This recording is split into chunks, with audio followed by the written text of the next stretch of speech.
Y el día de hoy estamos iniciando nuestra tradicional serie de enseñanzas titulada Los tres regalos. Voltea con el que está a tu lado y dile: los tres regalos.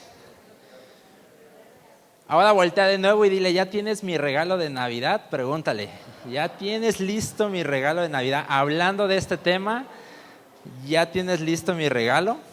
Y van a ser 3 domingos que estaremos hablando de diferentes temas, significados acerca de esta temporada navideña que acaba de entrar. Ya estamos en 1 de diciembre, ya se vino esta temporada de ponche, de ensalada de manzana, de romeritos, de pavo, de qué más, piñatas, pierna, lo que sea es bueno, y es celebrar en familia y recordar el nacimiento de Jesús. Aunque sabemos que quizás no es la fecha exacta, es un buen momento para aprovechar y celebrar que Jesús un día se hizo humano como tú y yo y vino a vivir entre nosotros para después también dar su vida por cada uno de nosotros. Y es un buen tiempo para pasar en familia, para reconciliarnos, para pedir perdón y perdonar, y también para hablarle a aquellas personas que quizás todavía no conocen o no han escuchado el Evangelio de Cristo Jesús. Así que aprovechemos estas fechas para hacerlo. Y en esta serie, Los tres regalos, vamos a estar estudiando un poco más de los 3 regalos que trajeron los hombres sabios del Oriente a Jesús cuando nació. Creo que la mayoría hemos escuchado acerca de esta historia, y la Biblia nos dice que estos hombres sabios del Oriente le trajeron regalos de oro, incienso y mirra. Entonces cada semana durante estos 3 domingos vamos a estar estudiando el significado de cada uno de estos regalos que ellos entregaron al niño Jesús cuando nació. Y estas son enseñanzas, así que te quiero animar a que puedas tomar nota. Vamos a ir un poquito más profundo en los temas. Hay unas cosillas que puedes anotar y que puedes llevar para que puedas seguir estudiando en casa y revisando o estudiando nuevamente. Así que te animo, no faltes los últimos domingos del año. Hay que cerrar bien este año. Vamos a cerrar ya diciembre asistiendo a la casa de Dios, aprendiendo y dispuesto a recibir una palabra de parte de Él. ¿Cuántos le vamos a estar dispuestos? ¿Cuántos aquí?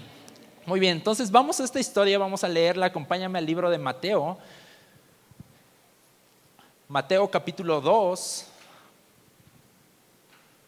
Vamos a estar leyendo desde el versículo 1 al 11.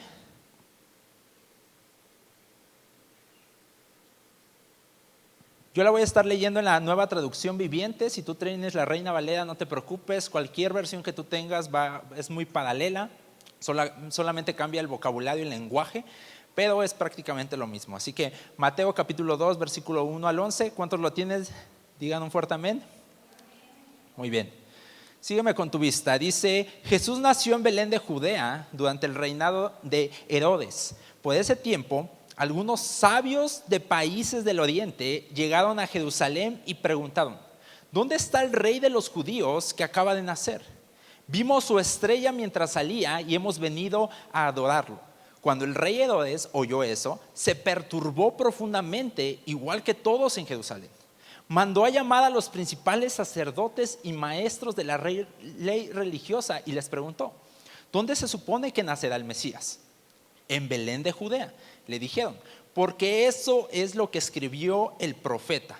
¿Qué escribió el profeta? Versículo 6, empieza a citar lo que dice en Isaías y dice: y tú, oh Belén, en la tierra de Judá, no eres la menor entre las ciudades de Judá, porque de ti saldrá un gobernante que será el pastor de mi pueblo Israel.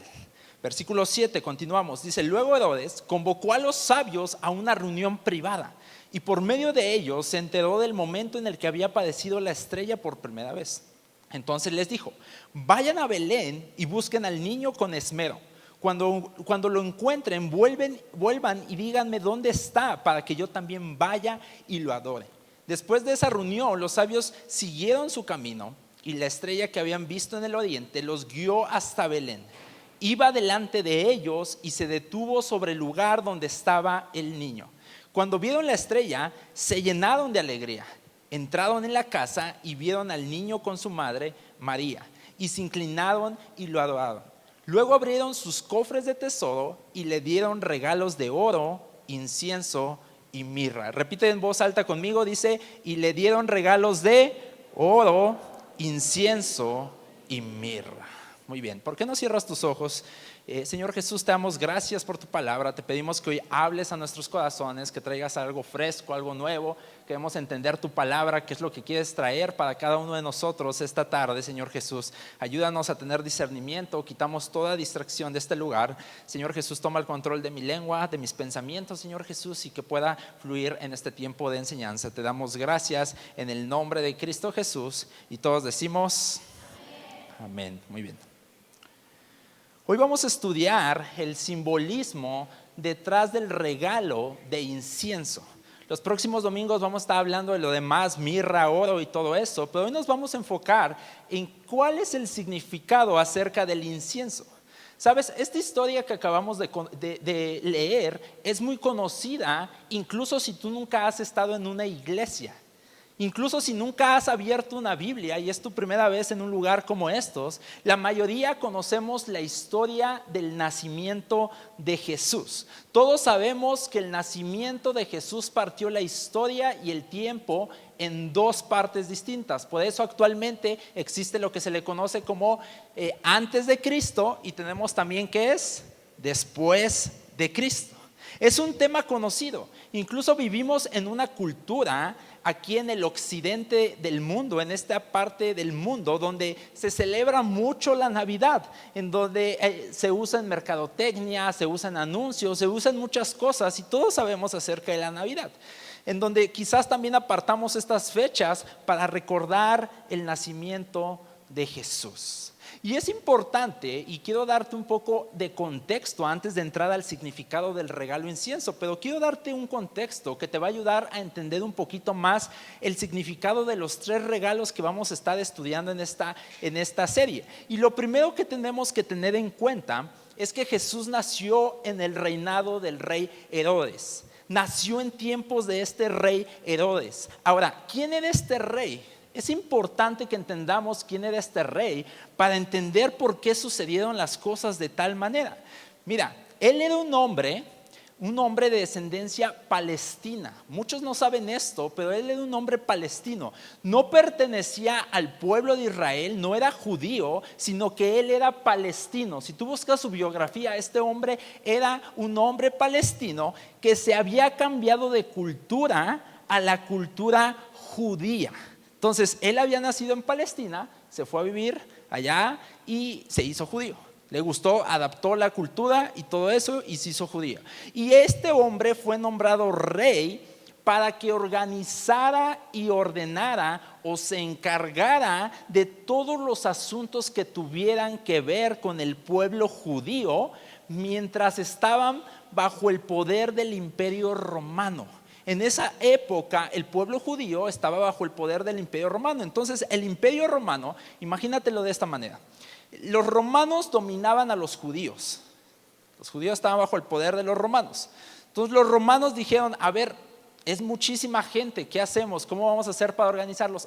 Ok, ponles a un rey que se haga cargo de sus asuntos, que él vea que si hay quejas, que si hay esto, que vayan directamente con este rey. Entonces pusieron a este hombre para que se hiciera cargo de todos los asuntos de los judíos, pero tenemos que tener en cuenta un detalle sumamente importante. Este rey no venía de la descendencia de David. Obviamente, al no ser judío, no venía de la descendencia de David. Herodes no venía de la línea de David, porque él era un palestino inicialmente y había cambiado su cultura. Entonces, dentro del pueblo de Israel había una promesa de parte de Dios que decía que el rey de los judíos, el verdadero rey de los judíos, tenía que venir de la descendencia de David. Vendría del linaje de David. Y este hombre claramente no venía de esta línea, no venía de esa descendencia. Entonces este hombre, a pesar de no ser judío, por conexiones que tenía con gente importante en el gobierno de Roma, obtuvo el título y el cargo de ser rey de los judíos. Y al no tener descendencia judía, al no ser claramente un judío desde nacimiento, lo que pasó es que él era un rey que mantenía su puesto con autoritarismo. Era algo así como un dictador para el pueblo de Israel. A tal grado este hombre era un dictador que cuando escuchó los rumores de que el Mesías, de que el verdadero rey de los judíos había nacido, dice la Biblia que mandó a matar a todos los niños de 2 años o menos que se encontraban en Belén y en las ciudades de alrededor. Todo esto por temor a que quizás un día él iba a perder su posición como rey de los judíos. Así que este era un rey que con violencia y con fuerza oprimía al pueblo de Israel. Y lo increíble que podemos ver en esta historia, y lo que se me hace tan fantástico, es que en tiempos de un rey malvado, en tiempos de un rey dictador, en tiempos de un rey que no gobernaba bien a su pueblo, ¿sabes qué sucedió? Dios envió al rey verdadero a nacer en ese lugar.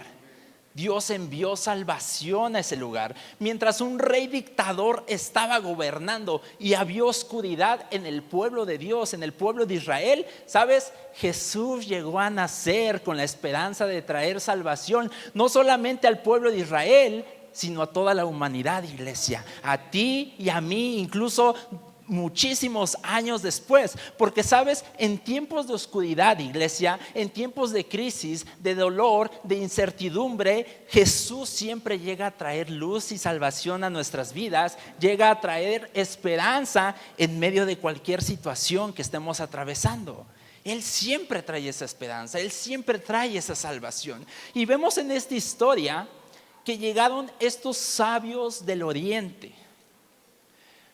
La versión Reina Valera 1960, si tú ves la que tienes ahí en físico, les dice magos. Y hoy en día en el mundo en general los conocemos como los reyes magos. No sé de dónde sacaron lo de reyes, en ninguna versión de la Biblia dice acerca de reyes, porque realmente no sabemos mucho de ellos. Incluso por alguna razón también pensamos que eran 3 personas y así lo tenemos en mente. Cuando pensamos en reyes magos, ¿cuántos? 3. Uno en su elefante, otro en su camello y otro en, no sé, ese no me acuerdo, es caballo. Muy bien. Entonces tenemos ahí, quizás hacemos alusión a eso, o el mundo hace alusión en eso por los 3 regalos que le entregaron. Pero no lo sé, pero actualmente los conocemos como Melchor, Gaspar y... Sí sabemos. Pero a ver, tengo que hacer una pausa aquí. Tengo que decirte algo importante este día por si tú no lo sabías. Niños, tápense los oídos, por favor, no escuchen esto. No quiero romper sus ilusiones de niños. Tus ideas, a lo mejor hay un papá grande que todavía tiene un niño dentro de él y algo se rompe. Pero tengo que decirte que eso no viene en la Biblia. Melchor, Gaspar y Baltasar no existen en la Biblia, no andaban en elefante, camello y caballo, ni nada, no salen en la Biblia. Esa es una tradición que el mundo nos ha dado. Ya se pueden destapar los niños, si me hicieron obedientes tanto, están preocupados ahí, muy bien. Entonces, esa es una tradición que el mundo nos ha dado, que la mercadotecnia quizás nos ha vendido a través de esa forma, a través de estos 3 personajes. Pero realmente no sabemos cuántos eran. Personas que estudian mucho la Biblia, la historia del pueblo de Israel y todo demás, concuerdan que quizás eran docenas de personas, docenas de sabios que llegaron, que se juntaron a ese lugar. Quizás eran cientos, quizás hicieran 3. No lo sabemos a detalle. Pero lo que sí sabemos acerca de estos hombres es que eran hombres muy estudiados, eran hombres principalmente estudiados mucho en la astronomía. Hay relatos históricos que hablan acerca de eso, porque estaban al pendiente de las estrellas, conocían sus ubicaciones, conocían todo eso. Sabemos también que venían del oriente, sabemos que eran hombres posiblemente con mucho dinero por el tipo de regalos que otorgaron al niño Jesús. No eran regalos muy fáciles de adquirir por cualquier persona.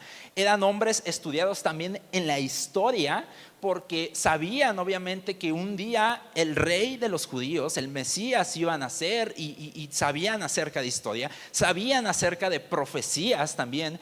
Y por último, Sabemos que eran hombres con un deseo profundo de conocer y adorar al niño que habría de venir para ser Mesías para toda la humanidad, iglesia.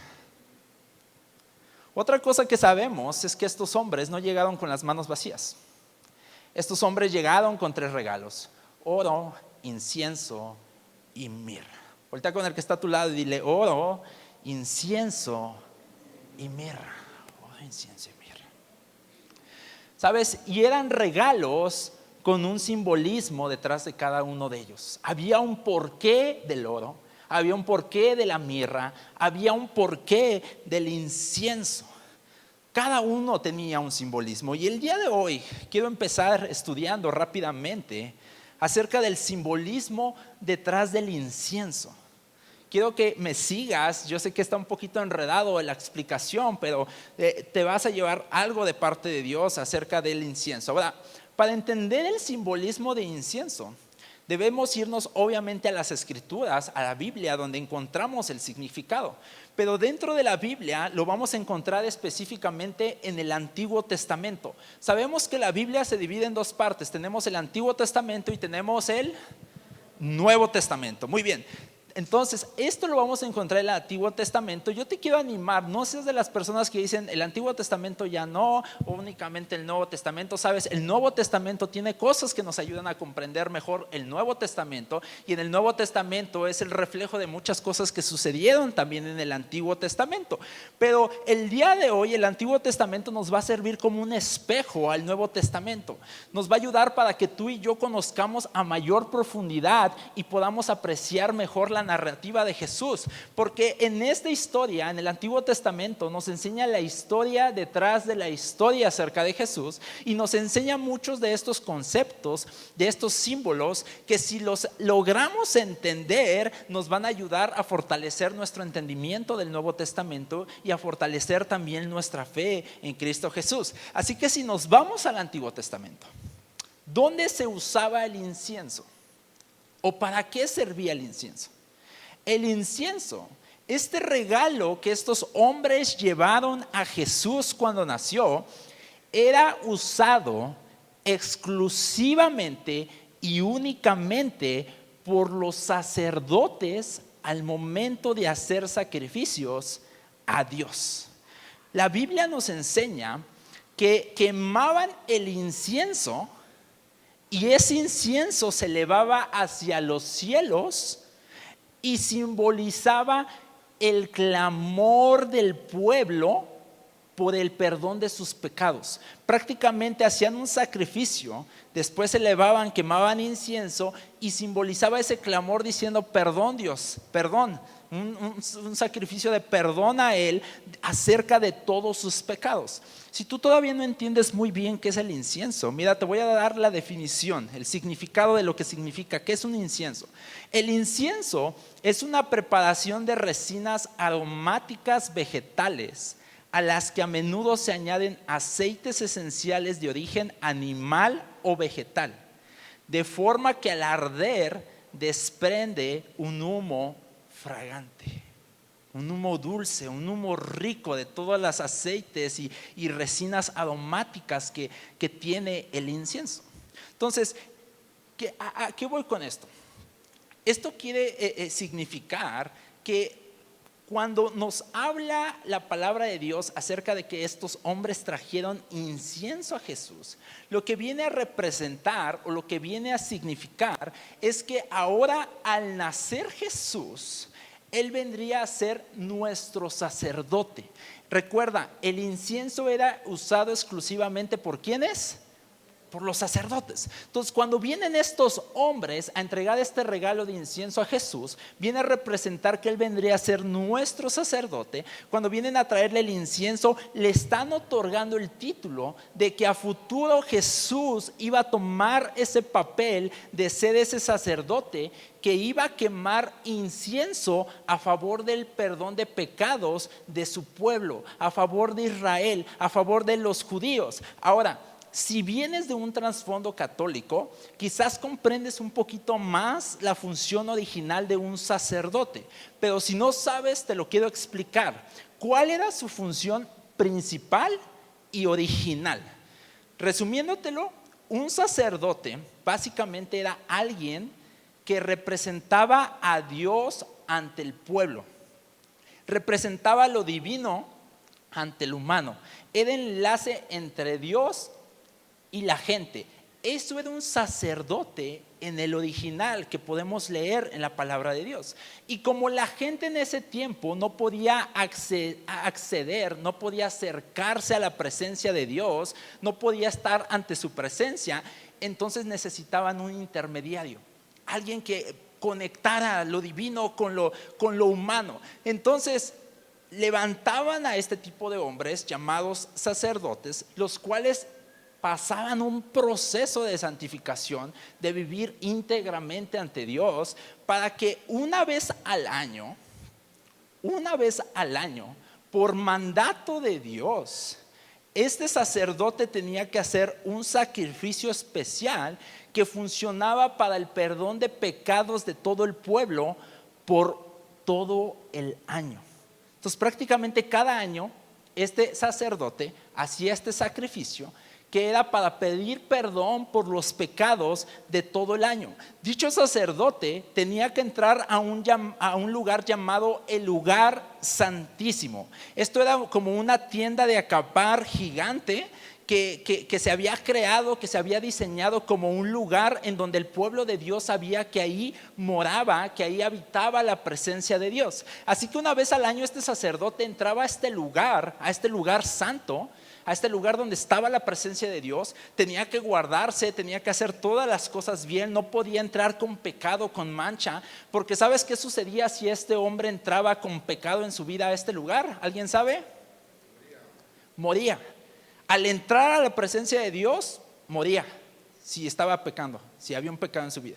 Todo lo que hacían es les amarraban unos lacitos aquí en los pies, porque si de repente ya no se movía el lazo es porque ya se cayó. Ya entonces, ¿qué hacían? Empezaban a jalar la cuerdita y sacar el cuerpo del sacerdote. Entonces este sacerdote tenía que entrar, o sea, sin pecado, tenía que guardarse y ser muy bien escogido. Pero este hombre entraba a este lugar, elegía a un becerro y 2 chivos, sígueme, un becerro y 2 chivos de entre todos los que tenían en todo el pueblo. Iban por todo el pueblo, por toda la ciudad buscando el becerro perfecto, los 2 chivos mejores, perfectos. Los escogían, eran los más puros, los que no tenían manchas, los que no tenían ningún defecto físico, eran perfectos físicamente.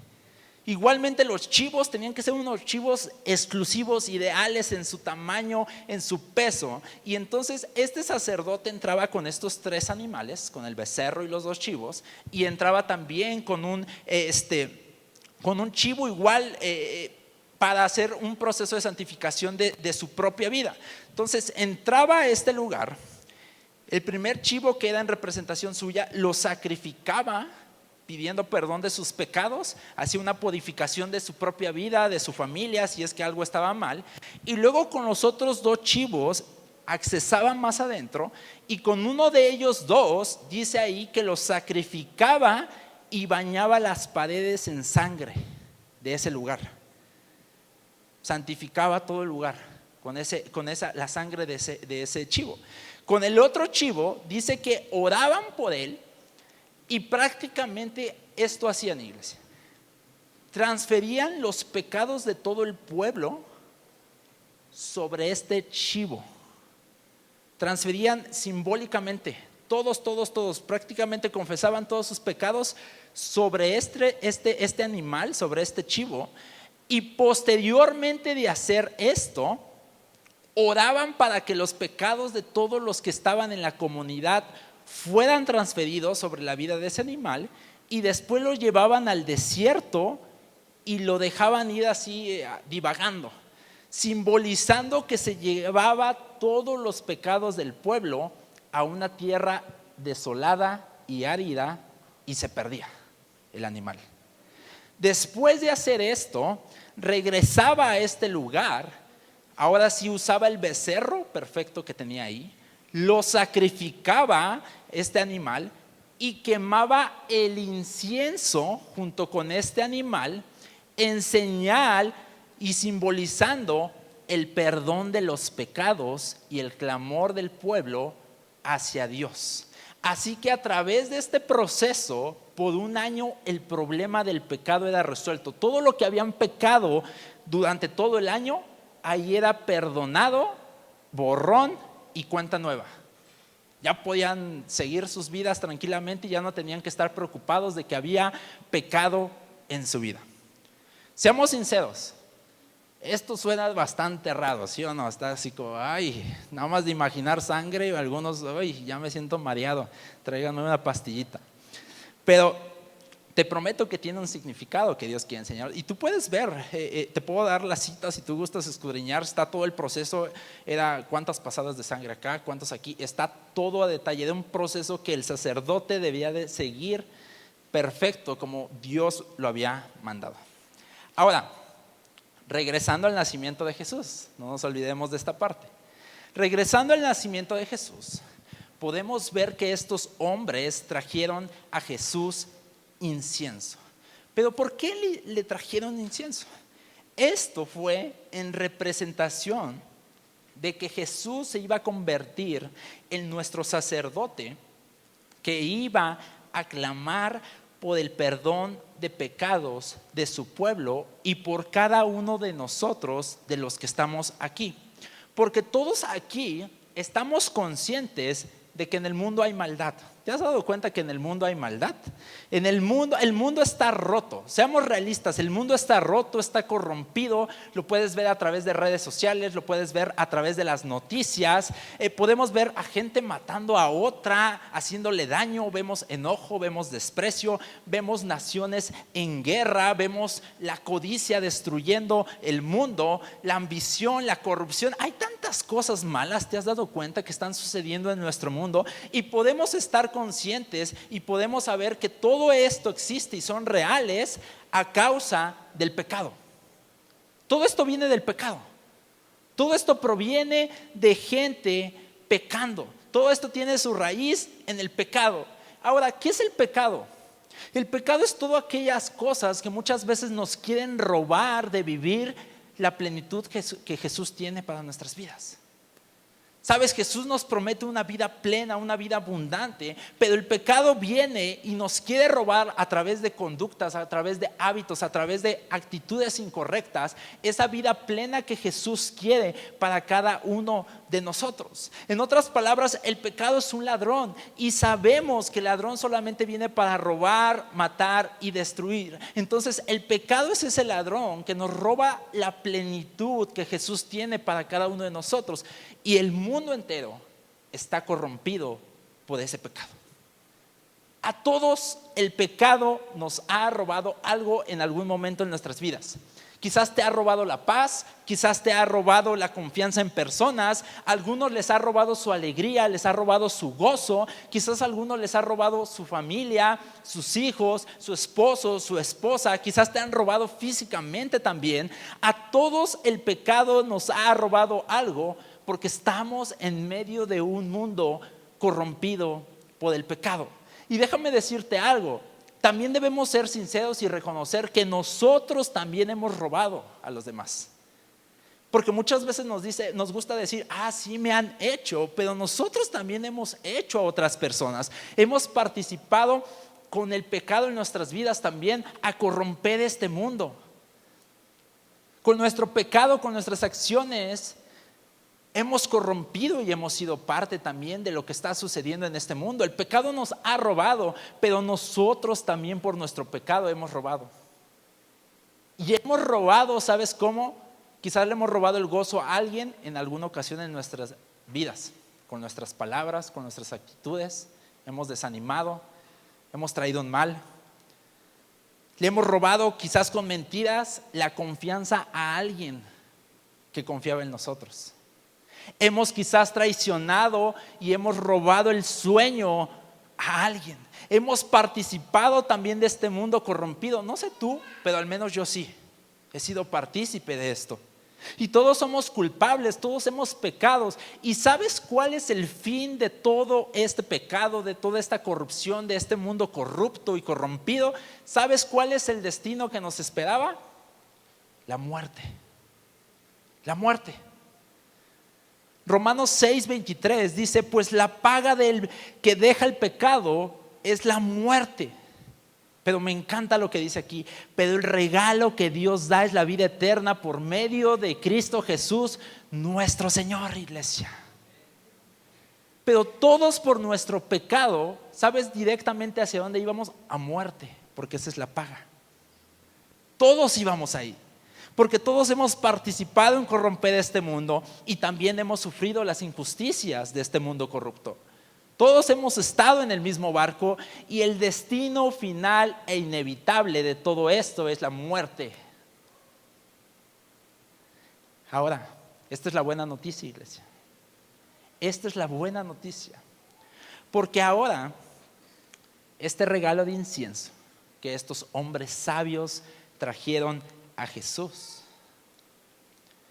viene a representar cómo Jesús se convertiría en nuestro sacerdote para venir y romper con toda maldición de pecado sobre nuestras vidas, para romper toda muerte que nos estaba dirigiendo hacia la muerte y ahora poder recibir la vida eterna por medio de Cristo Jesús, quien dio su vida por cada uno de nosotros. Y en esta historia vemos que una vez al año, para que los pecados de todo el pueblo fueran perdonados, una vez al año, para que el pueblo no muriera por sus malas decisiones, una vez al año, para que todo ese pecado fuera eliminado de sus vidas, una vez al año, para que no siguieran caminando directo a la muerte, una vez al año tomaban estos animales y los ponían en la presencia de Dios, transferían todo el pecado que los guiaba a muerte y literalmente transferían todos los pecados de la comunidad sobre ese cordero que era abandonado en el desierto. Eso hacían.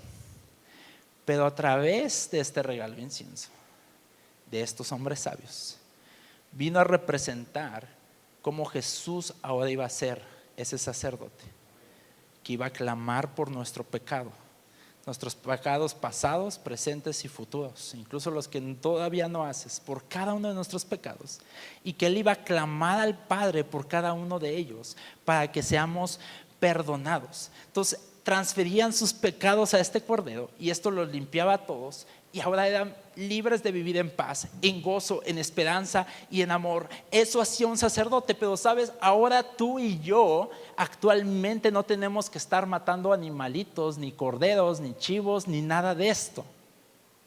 Ahora tú y yo, escúchame muy bien, ahora tú y yo tenemos la gran bendición de que tenemos un sumo sacerdote que se llama Cristo Jesús, el cual, además de ser nuestro sumo sacerdote, al mismo tiempo también fue el cordero que fue sacrificado en la cruz del Calvario para que todos nuestros pecados fueran perdonados y ahora podamos vivir en amor, en paz, en alegría, en esperanza, podamos tener un mejor futuro, porque ahora ya no necesitamos hacer el sacrificio una vez al año. Ahora ese sacrificio nos dura para toda la vida, iglesia, y podemos accesar al Padre. Ahora podemos tener esperanza, podemos tener perdón y sobre todo podemos tener salvación en Cristo Jesús. Iglesia, Jesús es nuestro sacerdote, pero también es nuestro cordero que fue crucificado en la cruz del Calvario. Hebreos 10, 11 al 12. Escucha lo que dice aquí. Dice: bajo el antiguo pacto, el sacerdote oficia de pie delante del altar día tras día, ofreciendo los mismos sacrificios una y otra vez. Ayúdame a leer esto en voz alta. Los cuales nunca pueden quitar los pecados. Y ve lo que dice en el versículo 12. Pero nuestro sumo sacerdote se ofreció a sí mismo a Dios como un solo sacrificio por los pecados. Ayúdame a leer esto en voz alta. Válido para siempre. ¿Le puedes dar un fuerte aplauso a Jesús por esto?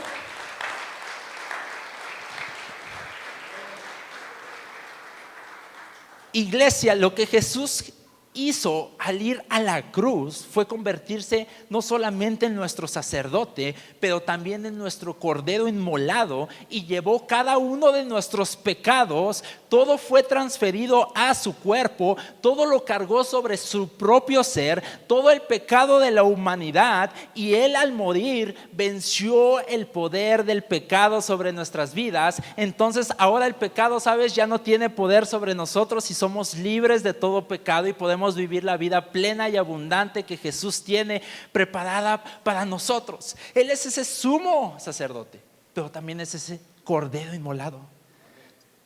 Ese cordero que no tenía mancha, perfecto, el cual no pecó, el cual no hizo nada malo, que quizás no lo merecía, pero Él decidió llevar los pecados de cada uno de nosotros y morir para darnos vida, iglesia.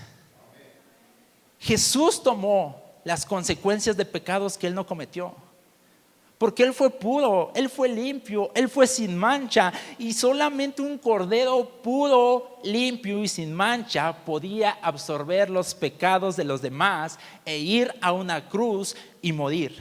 Pero lo mejor es esto, que eso no se quedó ahí, todavía hay más. Hebreos 4, 14, 16 dice: por lo tanto, ya que tenemos un gran sumo sacerdote que entró en el cielo, Jesús, el Hijo de Dios, aferrémonos a lo que creemos. Nuestro sumo sacerdote comprende nuestras debilidades, porque Él enfrentó todas y cada una de las pruebas que enfrentamos nosotros. Sin embargo, dice ahí que Él nunca pecó. Él nunca pecó. ¿Sabes? Y con esto quiero concluir. No sé si me puedan ir apoyando de favor con piano. Pero en esto quiero concluir. ¿Sabes? Jesús no solo cargó sobre su cuerpo todo el pecado de la humanidad para vencer el poder del pecado, sino que lo interesante y lo increíble es que Jesús vivió en medio de nosotros. Él vivió en medio de nosotros.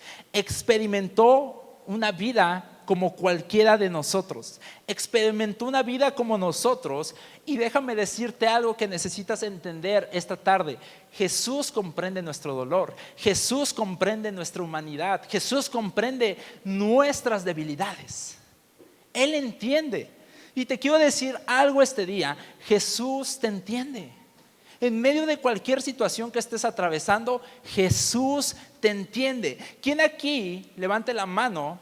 No, nadie te va a juzgar, pero ¿quién aquí pasó por estrés y situaciones difíciles este año? Levanta la mano. Si hubo algo pasó, enfermedad, crisis, pérdidas, no lo sé. Levanta la mano nuevamente, quiero ver quiénes, para que nos juntemos con los que no pasaron nada y no les pasa nada y todo perfecto. Wow. ¿Sabes? Jesús también pasó por estrés. Jesús comprende el estrés. Jesús nació, mira, es más, Jesús nació en una mujer adolescente fuera de matrimonio. Y dice la Biblia que la gente alrededor le llamaba el bastardo del pueblo. Así le decían, el bastardo del pueblo. Él recibió crítica. Jesús recibió rechazo. ¿Sabes? Él conoce el rechazo de la gente. Él conoce la crítica de la gente. La gente decía cosas que Él no había dicho. Le levantaban falsos. Él conoce injusticias, Él conoce traiciones. Sus mejores amigos lo abandonaron en su momento más complicado. Incluso algunos de ellos lo rechazaron. Él conoce tu dolor. Él incluso lloró por un amigo que había muerto. Él conoce ese dolor de perder a una persona importante en tu vida. Él conoce tus necesidades porque también pasó por necesidades cuando estuvo aquí. Él conoce tus sufrimientos porque Él también ha sufrido y sufrió mientras estuvo en esta tierra. Él entiende que es que tener que tomar decisiones difíciles en nuestras vidas. Jesús nos entiende, ¿sabías? Jesús entiende, Jesús vivió entre nosotros. Aún siendo rey, aún siendo Dios, se hizo carne y vivió entre nosotros para experimentar lo mismo que nosotros estamos atravesando. Lo mismo. Él entiende, incluso mira, estando en la cruz, él sintió que Dios lo abandonó. Dios no lo abandonó, obviamente, pero él se sintió abandonado. Él entiende qué es sentirse solo. Él entiende sentirse abandonado. Él entiende que sentir que quizás muchas veces no sentimos tan cerca a Dios. Él entiende que es sentir que Dios le dio la espalda. Quizás alguien aquí sintió a lo largo de este año que Dios no estaba, que tus oraciones quizás como que estoy orando y rebotan en el techo y vuelven a bajar porque pues nada más no llegan a Dios. No veo respuesta, no veo solución a mis situaciones. Pero déjame decirte de nuevo, Jesús te entiende. Jesús te entiende. Él comprende tus debilidades, Él comprende tu dolor, y como Él lo entiende, mira lo que continúa diciendo en el versículo 16. Escucha esto, está increíble.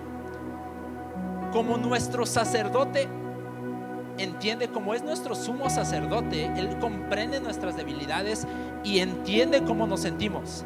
Y como Él sabe lo que estamos viviendo, dice en el 16: así que acerquémonos con toda confianza al trono de la gracia de nuestro Dios. Allí recibiremos su misericordia y encontraremos la gracia que Dios que nos ayudará cuando más la necesitemos. Quiero aterrizar en este mensaje. No sé en qué área de tu vida necesitas misericordia o gracia hoy, pero tengo que decirte algo. Él ya abrió el camino, Él ya abrió las puertas, así que puedes acercarte con confianza al trono de la gracia y recibir misericordia, porque Jesús te acepta y Él está esperando poderte brindar misericordia en esa situación que estás atravesando, iglesia. Acércate al trono de Dios, y si te acercas, te aseguro y te lo prometo, que no importa tu condición esta mañana, no importa cómo te encuentres, no importa cómo se encuentre tu relación con Él, no vas a recibir juicio, sino que vas a recibir misericordia y gracia. Y si te acercas, no vas a recibir una lista de todas las cosas que has hecho mal en tu vida, sino que vas a recibir perdón y gracia de parte de Dios, y Él va a actuar en medio de esa situación que estés atravesando en tu vida. No importa si es crisis, no importa si es dolor, no importa si es pérdida, no importa si es enfermedad, no importa si es angustia o preocupación, Él te puede llenar esta mañana de paz, de gozo, de gracia, de amor. Si es que te sientes solo, Él te puede calmar todas tus emociones y todos tus sentimientos, y te puede abrazar, porque el trono de la gracia está abierto para ti, iglesia. ¿Cuántos dicen amén?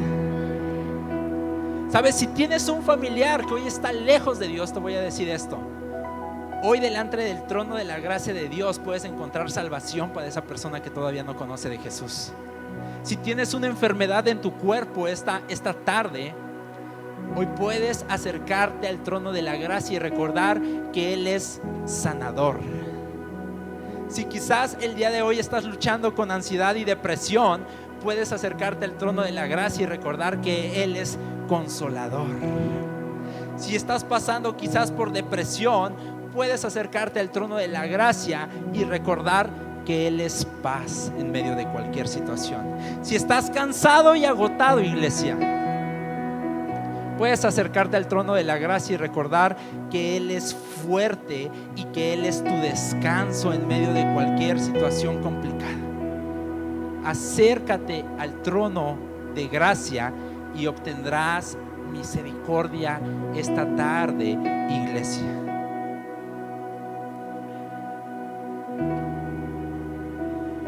Antes, el sacerdote era el único que podía acceder a la presencia de Dios. A través de que Jesús vino, nació, vivió entre nosotros y dio su vida en el madero por cada uno de nosotros. La palabra de Dios dice que ese velo que estaba en la presencia de Dios fue rasgado, fue roto.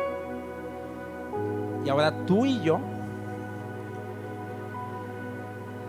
No necesitamos ser sacerdotes, incluso ni ser perfectos, para poder acceder a la presencia de Dios y conocerlo más. Es por eso que en este lugar no tenemos imágenes. Es por eso que no solamente en este lugar se mueve la presencia de Dios. La presencia de Dios puede ir a tu hogar, puede estar en tu trabajo, puede ir en el vehículo donde tú estás, puede estar en cualquier lugar. Y ahora tú y yo no somos huérfanos, sino que ahora tenemos un Padre el cual nos da acceso a su casa, y podemos entrar, podemos abrazarlo, podemos conocerlo y podemos tener las experiencias más increíbles de nuestra vida con Cristo Jesús.